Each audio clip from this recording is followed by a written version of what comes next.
Alam mo ba kung bakit may mga senior na umaabot ng 75?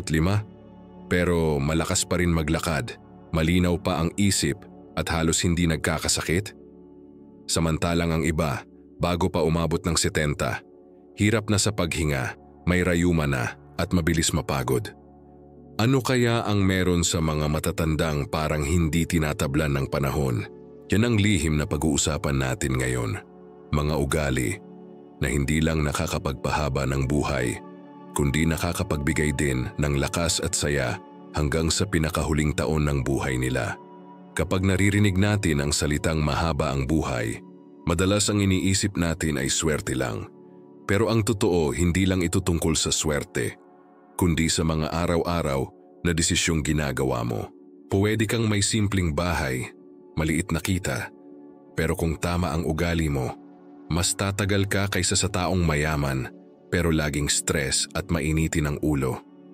Kaya sa video na ito, unti-unti nating bubuksan ang 5 ugali ng mga seniors na umaabot ng 75 base sa mga pag-aaral, karanasan at mga totoong kwento ng matatandang Pinoy na subok na sa buhay.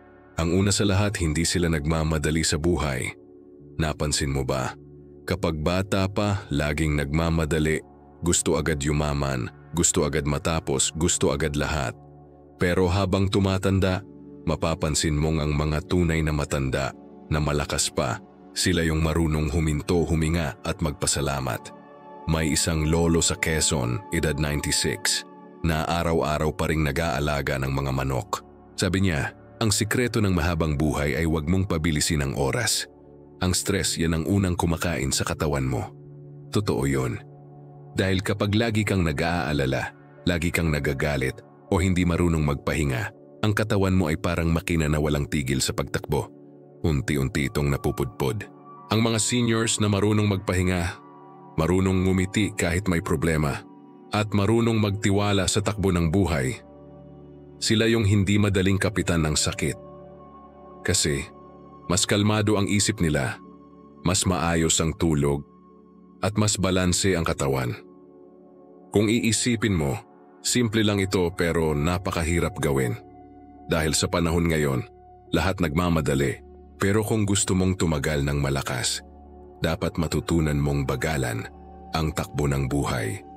Hindi dahil tamad ka, kundi dahil marunong ka ng pahalagahan ang bawat sandali. Ang ikalawang ugali ng mga mahahabang buhay na seniors ay hindi nila pinapasok sa puso ang galit at hinanakit. Alam mo, maraming tao ang mabilis tumanda dahil sa bigat ng loob. Laging nag-iisip ng masama sa kapwa, laging naiinis o laging may tinatandaan. Pero kung titingnan mo ang mga matatandang umaabot ng 75, kadalasan mababait, mahihinahon at madaling ngumiti. May isang lola sa Ilocos, edad 94 na ngayon, at araw-araw ay nakangiti. Sabi niya, ang sikreto ko, hindi ako nagdadala ng sama ng loob hanggang kinabukasan. Kapag may nakaaway siya o may nasabing masakit, ipinagdarasal lang daw niya at pinapalampas. Dahil para sa kanya, ang galit parang apoy. Ikaw ang unang nasusunog. Sa siyensya, may paliwanag din yan. Kapag galit ka o puno ng hinanakit, tumataas ang cortisol sa katawan. Isang hormone na kapag sobra, nakakasira ng puso, utak at immune system. Kaya tama ang matatanda. Ang marunong magpatawad, mas humahaba ang buhay. Kaya kung gusto mong tumagal ng malakas, simulan mong bitawan ang mga bagay na bumibigat sa loob mo. Hindi mo kailangang makipagbalikan o makipagkaibigan sa lahat, pero pwede mong patawarin sa isip mo para ikaw mismo ay gumaan. Tandaan mo, ang pagpapatawad ay hindi regalo sa kanila, kundi regalo mo sa sarili mo. Ang ikatlong ugali naman ng mga seniors na umaabot ng 75 ay hindi sila tumitigil gumalaw. Kahit pa mahina na ang tuhod o mabagal na maglakad, sinisigurado nilang may ginagawa pa rin ang katawan nila araw-araw. Araw-araw, may kilos. Hindi kailangan mag-gym o mag-jogging. Yung simpleng paglalakad sa harap ng bahay, pagwalis sa bakuran, pag-aalaga ng halaman, o paglinis ng mesa, malaking tulong na yan. May isang pag-aaral sa Japan na tinatawag na blue zones. Doon libu-libong tao ang umaabot ng 100 taon o higit pa. At isa sa mga dahilan, lagi silang may ginagawa. Laging gumagalaw ang katawan nila. Hindi sila nakaupo buong araw. Sa Okinawa halimbawa, araw-araw silang nag-aalaga ng tanim, nagluluto, o tumutulong sa kapitbahay. Ang simpleng kilos na yan ay nagiging dahilan kung bakit malakas pa rin ang katawan at malinaw pa rin ang isip nila kahit isang siglo na silang nabubuhay.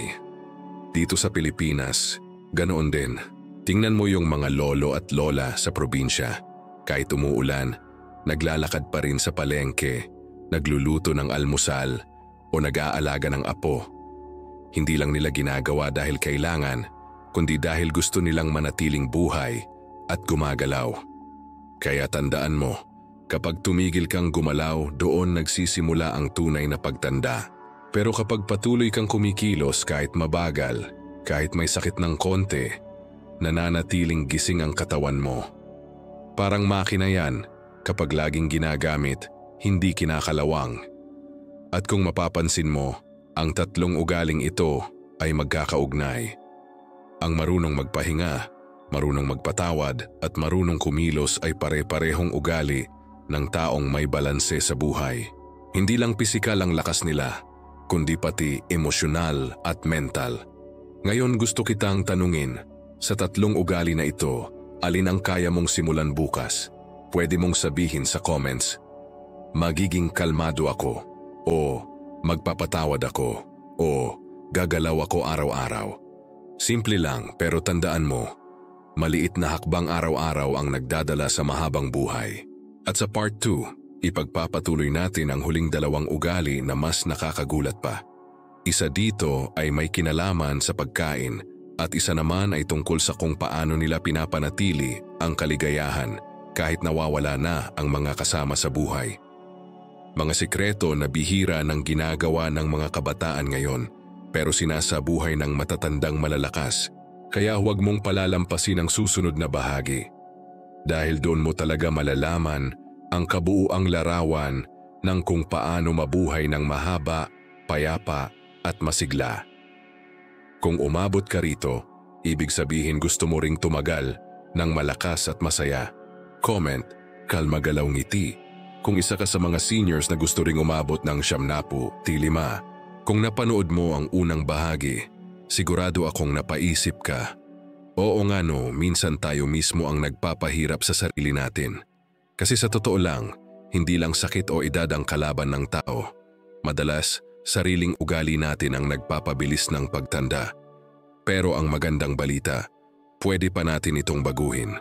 Kahit anong edad mo ngayon, 70, 80 o 90, hindi pa huli para mabuhay ng masigla. Sa pagpapatuloy natin, pag-uusapan natin ang pang-4 at pang-5 ugali ng mga seniors na umaabot ng 75 pataas. Ito na yung mga simpleng ginagawa araw-araw pero napakalalim ng epekto sa katawan at isipan. Ang pang-4 na ugali nila ay ito, maingat sila sa pagkain. Mapapansin mo ang mga matatandang mahahaba ang buhay ay hindi kumakain ng sobra, hindi rin pihikan, pero may disiplina. Hindi ibig sabihin na puro gulay lang. Pero marunong silang pumili kung ano ang makabubuti sa katawan. May lola sa Cebu na kilala sa lugar nila bilang Lola Kape. 77 na siya, pero araw-araw ay lumalakad pa rin sa palengke. Ang sikreto daw niya, kumain ka lang ng sapat, hindi yung busog na busog. Kapag tanungin mo kung ano ang pagkain niya, simple lang. Sabaw, gulay, saging, at minsan isda. Wala kang maririnig na junk food, soft drinks or labis na karne. Ang tawag dito ng mga doktor ay mindful eating o maingat na pagkain. Hindi lang basta kain ng kain. Pinakikinggan mo ang katawan mo, busog na ba ako? Tama ba itong kinakain ko? May sustansya ba ito o puro alat at mantika lang? Kasi tandaan mo, bawat kagat ng maling pagkain ay parang dagdag taon sa pagtanda ng katawan mo. Pero bawat kagat ng tamang pagkain, tulad ng gulay, prutas at isda, ay parang regalo ng dagdag lakas. Kaya kapag tumatanda ka na, hindi mo kailangang kumain ng marami. Kailangan mo lang kumain ng matalino. Isa pang mapapansin mo sa mga mahahabang buhay na senior ay mahilig sila sa natural na pagkain, hindi processed, hindi instant. Halimbawa, sa Japan, karamihan sa mga centenarian doon ay kumakain ng isda, tofu, gulay, at brown rice. Sa Italy naman, olive oil, prutas at gulay ang pang-araw-araw. Dito sa Pilipinas, yung mga matatanda sa probinsya na umaabot ng 70 ay madalas nakatira pa rin sa lugar na malapit sa lupa at sariwang hangin. Ibig sabihin, sariwa rin ang pagkain nila. Isipin mo to, kung ang katawan mo ay sasakyan, gusto mo ba na puro lumang langis at asukal lang nilalagay mo sa tangke? Siyempre hindi. Gusto mong malinis, maayos at magaan sa makina. Ganon din ang katawan, pero hindi lang ito tungkol sa pagkain ng tama. Kasama rin dito ang disiplina. Ang mga matatandang umaabot ng 75 ay marunong tumanggi. Alam nilang kapag sinabi ng katawan na tama na, titigil na sila. Hindi nila pinipilit ang sarili na ubusin ang lahat dahil alam nilang bukas may panibagong araw pa para kumain. At isa pa, marunong din silang uminom ng tubig. Simpleng ugali pero madalas nakakalimutan ng marami. Ang tubig ang nagpapagana sa dugo, sa bituka at sa utak. Kaya kung gusto mong gumanda ang kutis, bumaba ang presyon at luminaw ang isip, uminom ka lang ng sapat na tubig araw-araw. Ngayon, ang panglimang ugali ng mga seniors na umaabot ng 70, T5 ay ito. Marunong silang maging masaya. Ganun lang kasimple, pero napakalakas ng epekto. Ang kaligayahan ay hindi lang pakiramdam, ito ay gamot.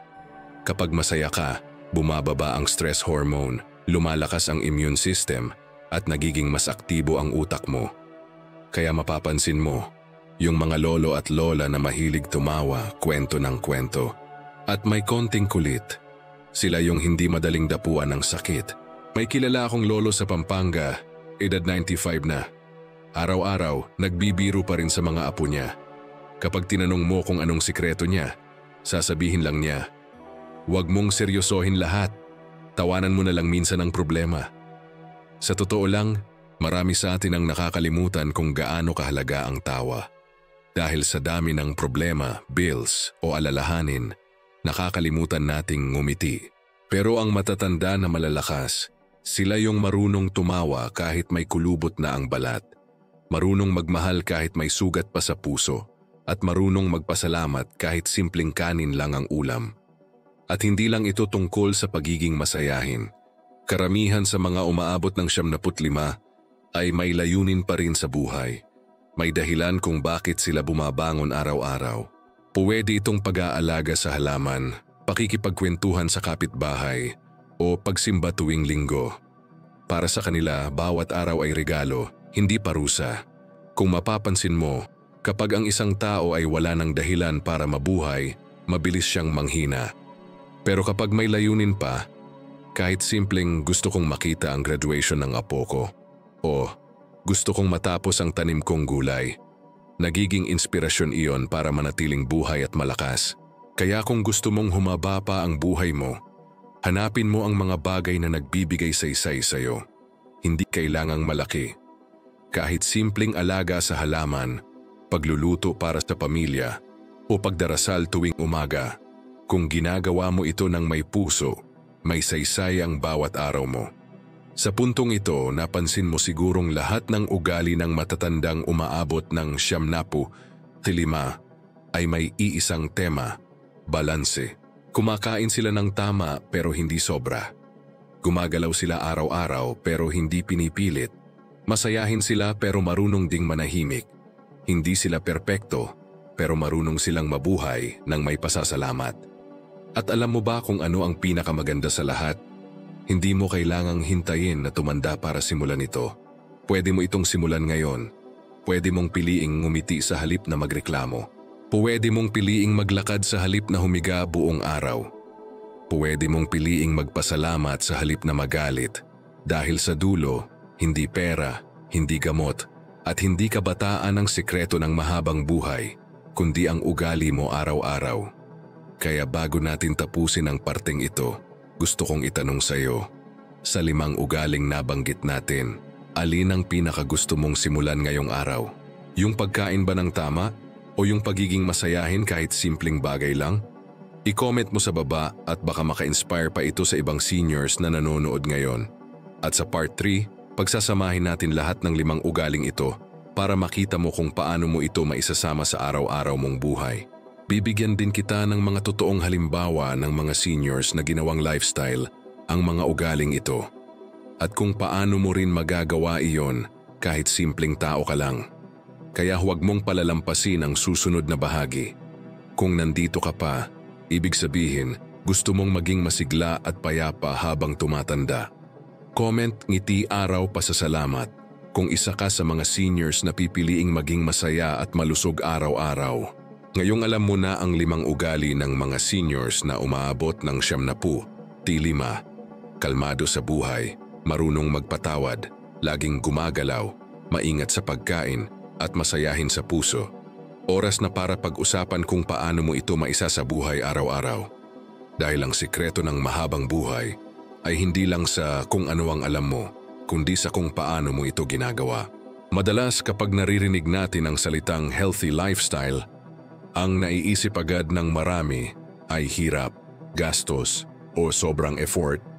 Pero sa totoo lang, ang mga matatandang malalakas ay hindi naman nag-aerobics araw-araw o kumakain ng mamahaling pagkain. Ang totoo, simple lang talaga ang buhay nila, pero tuloy-tuloy. At yun ang susi. Isipin mo si Lola Nena, edad 92, taga Laguna. Araw-araw ay may rutang hindi niya binabago. Gigising siya bago mag-alas 6, magdarasal muna, iinom ng mainit na tubig, tapos maglalakad sa labas habang dinidiligan ang kanyang mga halaman. Pagkatapos nun, kakain siya ng almusal, nilagang saging o lugaw lang, tapos kape na hindi masyadong matamis. Tapos buong umaga, gagawa ng magagaan na gawain, magwawalis, maglilinis o makikipagkwentuhan sa kapitbahay. Hindi mo siya makikitang nagmamadali o nagrereklamo. Sa totoo lang, araw-araw halos pareho lang ang ginagawa niya. Pero dahil regular at may disiplina, malakas pa rin siya hanggang ngayon. Ang katawan kasi, parang orasan. Gusto nito ng ritmo, gusto nito ng ayos. Kapag magulo ang buhay mo, magulo rin ang loob mo. Kaya kung gusto mong tumagal ng malakas, simulan mo sa maliit. Hindi kailangang biglain. Halimbawa, kung hindi ka sanay gumalaw, maglakad ka muna ng 10 minuto kada umaga. Kapag kaya mo na, gawing 20. Kung hindi ka sanay sa gulay, subukan mong magdagdag ng kahit isang ulam na may malunggay o ampalaya kada araw. Kung lagi kang mainitin ang ulo, sanayin mong huminga ng malalim bago sumagot. Ito ang ginagawa ng matatandang umaabot ng 75. Hindi nila pinipilit ang pagbabago, pero hindi rin sila tumitigil. Unti-unti pero tuloy-tuloy. Kaya kahit mabagal, ang resulta ay tumatagal. May isang pag-aaral sa Okinawa, Japan, isa sa mga tinatawag na Blue Zones, mga lugar kung saan pinakamaraming umaabot ng 100 taon. At nakita nilang may iisang pattern ang mga taong matagal mabuhay. May routine sila na may saysay. Kahit simpleng gawain lang, ginagawa nila ng may puso. Halimbawa, yung pag-aalaga ng halaman, hindi lang basta pampalipas oras. Ito ay paraan nila para manatiling konektado sa buhay. Yung pagluluto, hindi lang para kumain, kundi para makapagsilbi sa pamilya. Yung paglalakad sa umaga, hindi lang exercise, kundi paraan para magpasalamat sa bagong araw. Kaya kung gusto mong humaba ang buhay mo, hanapin mo ang saysay sa bawat ginagawa mo. Kahit simpleng gawaing bahay, basta ginagawa mo ito ng may kagalakan at layunin, nagiging therapy na yan para sa katawan at isip mo. Ngayon, pag-usapan natin ang pagtulog at pahinga. Isa ito sa mga karaniwang dahilan kung bakit mabilis tumanda ang iba. Marami kasing seniors ang kulang sa tulog, hindi dahil sa edad, kundi dahil sa sobrang pag-iisip. Pero kung titignan mo ang mga centenarian, karamihan sa kanila ay marunong magpahinga ng tama. Kapag gabi, wala ng cellphone, wala ng TV, at hindi na nag-aalala. Alam nila na bukas ulit nila haharapin ang mga bagay na hindi pa tapos. At alam mo ba, Sa oras ng tulog, doon gumagawa ng milagro ang katawan mo. Doon nag-aayos ang utak, doon pinapalakas ang immune system, at doon mo binabalik ang lakas na nawala sa buong araw. Kaya kung gusto mong maging malakas kahit matanda, bigyan mo ng halaga ang tulog. Gumawa ka ng simpleng ritual bago matulog, tulad ng mainit na tubig sa paa, o maikling dasal para kalmahin ang isip. Bago ka pumikit, sabihin mo lang sa sarili mo, "Salamat, isa na namang araw ang natapos ko." Ganyan kasimple, pero napakalalim. At isa pang sikreto ng mga mahahabang buhay na seniors, marunong silang makisama. Hindi mo sila makikitang nagkukulong mag-isa araw-araw. Palagi silang may kausap, kahit simpleng kapitbahay o apo. Kasi alam nila na ang pagiging konektado sa ibang tao ay nagpapasigla sa puso. Ang tawanan, ang pakikipagkwentuhan, at ang pagdama na may nagmamalasakit sa iyo ay gamot din. May pag-aaral sa Harvard na tumagal ng higit 80 taon at natuklasan nila na ang pinakamalaking dahilan ng mahabang buhay ay hindi pera, hindi pagkain, kundi relasyon.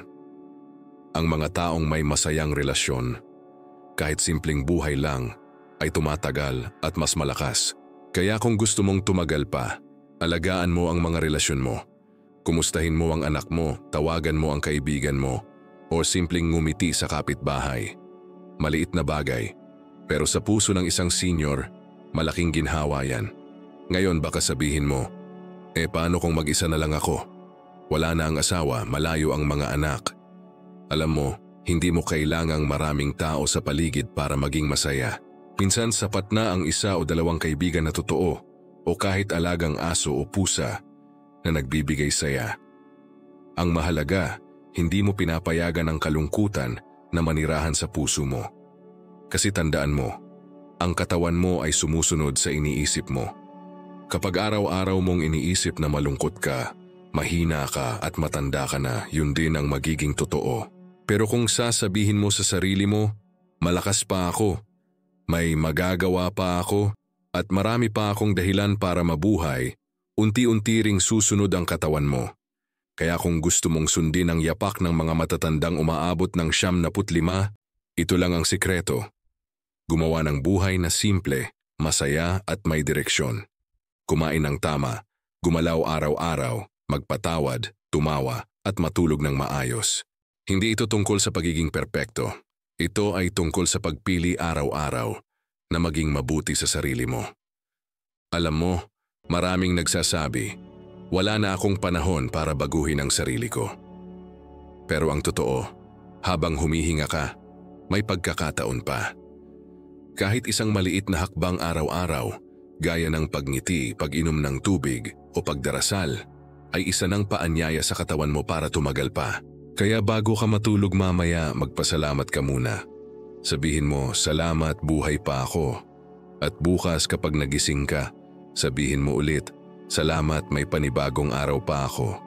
Yan mismo ang ugali ng mga taong umaabot ng 75. Ang puso nila laging marunong magpasalamat. At sa part 4, pag-uusapan natin ang pinakamalalim na bahagi ng sikreto ng mga seniors na malalakas, kung paano nila hinaharap ang kalungkutan, pagkawala at pagbabago nang hindi nawawala ang sigla ng kanilang espiritu. Kasi hindi lang katawan ang kailangang alagaan, kundi pati kaluluwa. Kaya kung gusto mong malaman kung paano manatiling payapa at buo ang loob kahit sa pinakahuling yugto ng buhay, huwag mong palalampasin ang susunod na bahagi. Kung nandito ka pa, gusto kong palakpakan mo ang sarili mo. Dahil pinipili mong alagaan ang katawan at kaluluwa mo. Comment, "Pasensya saya lakas" kung gusto mong patuloy na mabuhay ng mahaba, masaya at may kapayapaan. Habang tumatanda tayo, dumarating ang mga panahong mas tumitindi ang katahimikan. Mas konti na ang mga bisita, mas madalang ang tawag ng mga anak, at minsan, pakiramdam mo parang nabawasan na ang mundo mo. Pero kung mapapansin mo, yung mga seniors na umaabot ng 75, kahit mag-isa na sa bahay, ay payapa pa rin ang mukha, masigla pa rin ang kilos at may ngiti pa rin sa labi.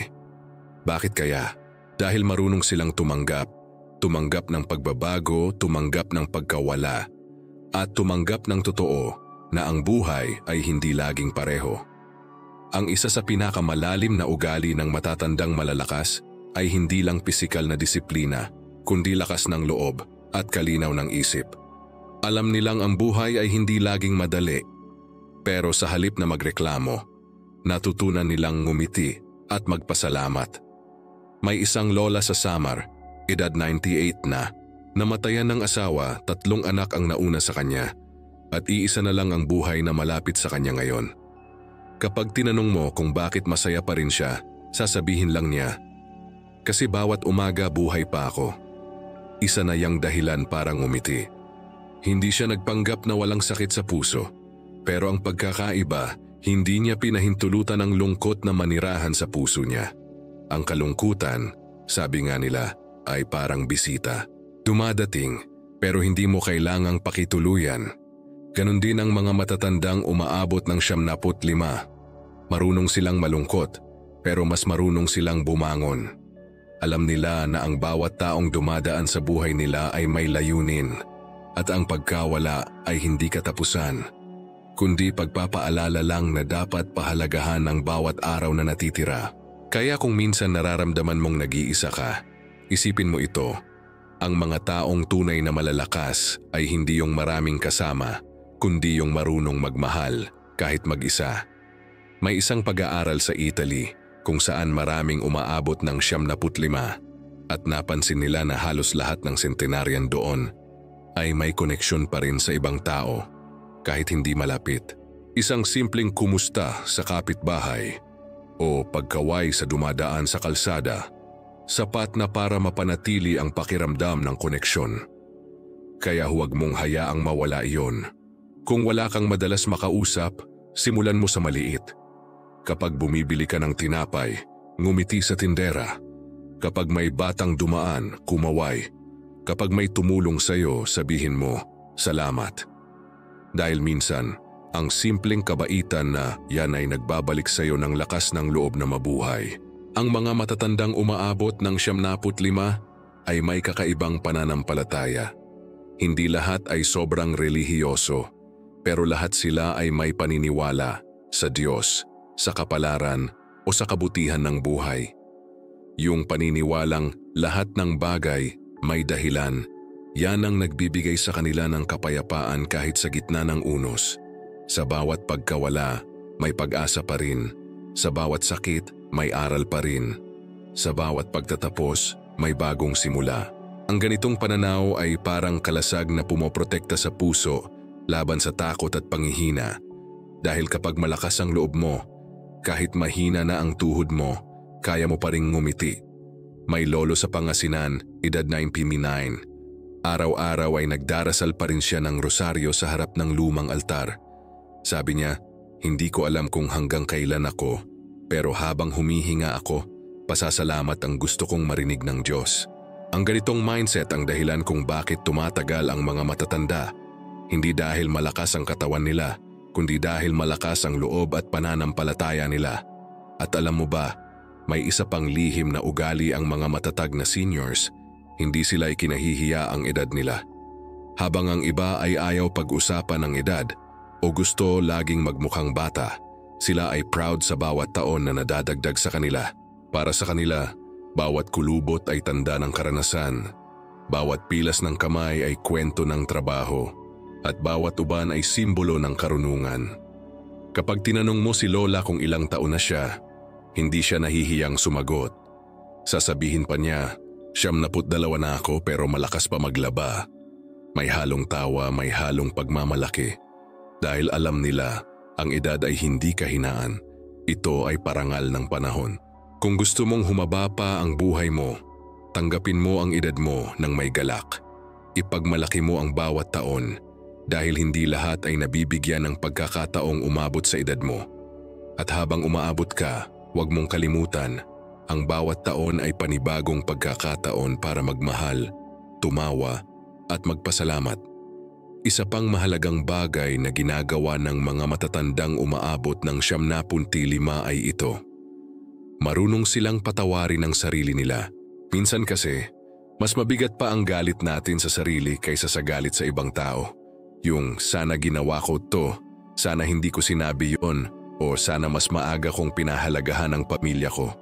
Pero ang mga taong may mahabang buhay ay natutunan ng tanggapin ang nakaraan. Alam nilang wala ng saysay ang pagsisisi at mas mahalaga ang kapatawaran. Sabi nga ni Lola Sion, edad 94, ang tao parang halaman. Kung hindi mo didiligan ng pag-ibig ang sarili mo, mauubos ka rin. Kaya kung may mga bagay kang dinadala pa hanggang ngayon, mga pagkakamaling hindi mo mapatawad, panahon na para bitawan mo yan. Hindi mo kailangang kalimutan, pero pwede mong patawarin ang sarili mo para makapagpatuloy ka. Dahil habang bitbit mo ang bigat ng nakaraan, nahihirapan kang lumakad patungo sa hinaharap. At eto pa, ang mga matatandang umaabot ng 70, tilima ay hindi na natatakot sa kamatayan. Hindi dahil gusto na nilang mawala, kundi dahil natanggap na nila na bahagi ito ng buhay. Para sa kanila, ang kamatayan ay hindi katapusan, kundi pagpapatuloy ng paglalakbay. Sabi nga ni Lolo Ben, edad 100, kapag dumating man ang panahon, gusto ko lang sabihin, salamat, nakarating ako hanggang dito. Hindi ba't napakaganda ng ganitong pananaw? Kaya siguro payapa ang mga matatandang ito, kasi hindi sila nabubuhay sa takot kundi sa pasasalamat. At sa mga kabataan o seniors na nanonood ngayon, sana matutunan din natin yon, na ang tunay na lakas ay hindi lang sa katawan, kundi sa kakayahang ngumiti kahit may sakit, magmahal kahit may sugat, at magpasalamat kahit may kakulangan. Sa totoo lang, lahat tayo ay papunta roon. Pero kung pipiliin nating mamuhay tulad ng matatandang ito na may pananampalataya, pag-asa at kapayapaan, baka hindi lang natin mapahaba ang ating mga araw, kundi mapaganda pa ang bawat sandali. At sa part 5, ibubuod natin ang lahat ng ito. Ang 5 ugali ng mga matatandang malalakas at masayahin. At bibigyan kita ng inspirasyon para simulan mo na ngayon mismo ang iyong long life journey. Hindi bukas, hindi sa susunod na linggo, ngayon. Kaya huwag mong palalampasin ang huling bahagi dahil doon mo mararamdaman kung gaano kaganda ang mabuhay ng may pasasalamat. Kung umabot ka rito, gusto kong purihin ka dahil pinipili mong alagaan hindi lang ang katawan mo, kundi pati ang puso at kaluluwa mo. Comment, tanggap, pasalamat, pananampalataya kung gusto mong manatiling matatag, payapa at masaya hanggang dulo. Ngayon na narinig mo na ang 5 ugali ng mga seniors na umaabot ng 75, baka napansin mo, walang kahit isa doon ang tungkol sa pera, posisyon o karangyaan. Lahat ay tungkol sa ugali at pananaw sa buhay. Ang mga matatandang malalakas ay hindi nabubuhay para lang huminga.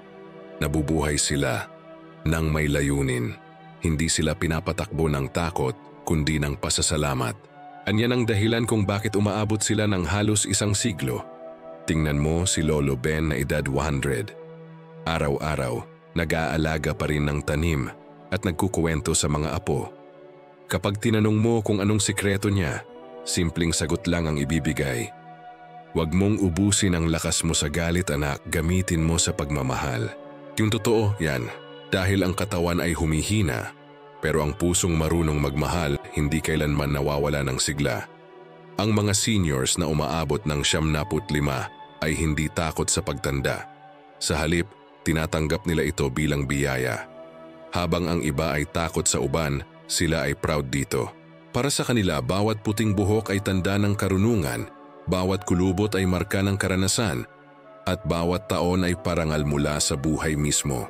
Hindi nila tinitingnan ang edad bilang hangganan, kundi bilang pruweba na marami na silang nalampasan. At kapag inisip mong ganon, hindi ka matatakot sa bukas.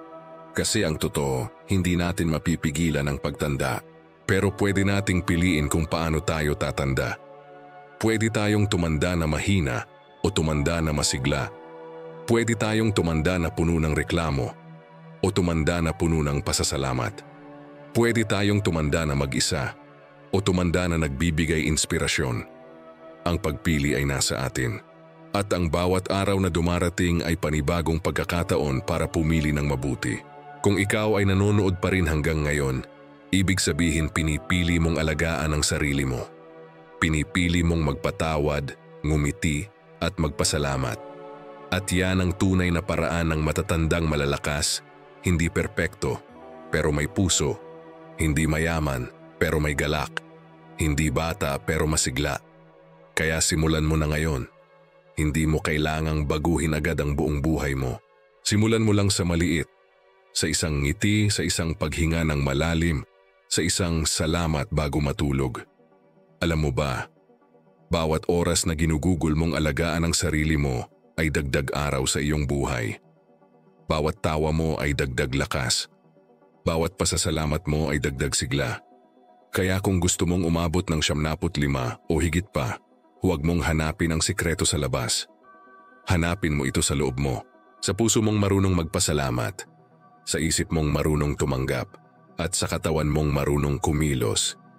Kasi sa dulo, hindi mahalaga kung ilang taon kang nabuhay. Ang mahalaga ay paano mo ginugol ang mga taon na iyon. At kung ginugol mo ito sa pagmamahal, sa kapatawaran, at sa kasiyahan, kahit isang araw lang sapat na iyon para sabihing nagtagumpay ka.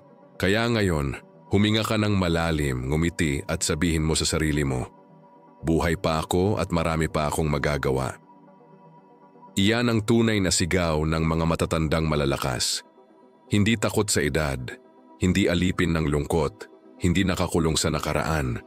Sila ang mga taong piniling mamuhay ng simple pero totoo. Sa bawat umaga habang may araw pa silang nakikita, ang una nilang sinasabi ay, salamat, isa pa.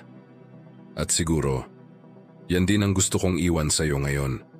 Na sana, bawat araw nagigising ka, piliin mong pasalamatan ang buhay sa halip na reklamo. Piliin mong maglakad kahit mabagal, at piliin mong ngumiti kahit pagod. Kasi yan ang sikreto ng matatandang malalakas. Hindi nila hinahanap ang dahilan para mabuhay. Ginagawa nilang dahilan ang mismong buhay. Kaya sa pagtatapos ng video na ito, gusto kong sabihin sa'yo, ang tunay na long life ay hindi sinusukat sa bilang ng taon, kundi sa lalim ng pasasalamat mo. At kung naramdaman mong may binago kahit kaunti sa loob mo ang mensaheng ito, gusto kong marinig ang sagot mo sa comments. Comment, kalma, lakas, pasasalamat kung gusto mong piliin araw-araw ang mabuhay ng payapa, masigla at may pasasalamat. Salamat sa oras mo, salamat sa pakikinig, at higit sa lahat, salamat sa pagpili mong alagaan ang sarili mo. Sana bukas, sa paggising mo, maalala mo ito. Yung bawat araw ay pagkakataong tumanda. Ngunit ang tumanda ng masaya ay isang biyayang pinili mo.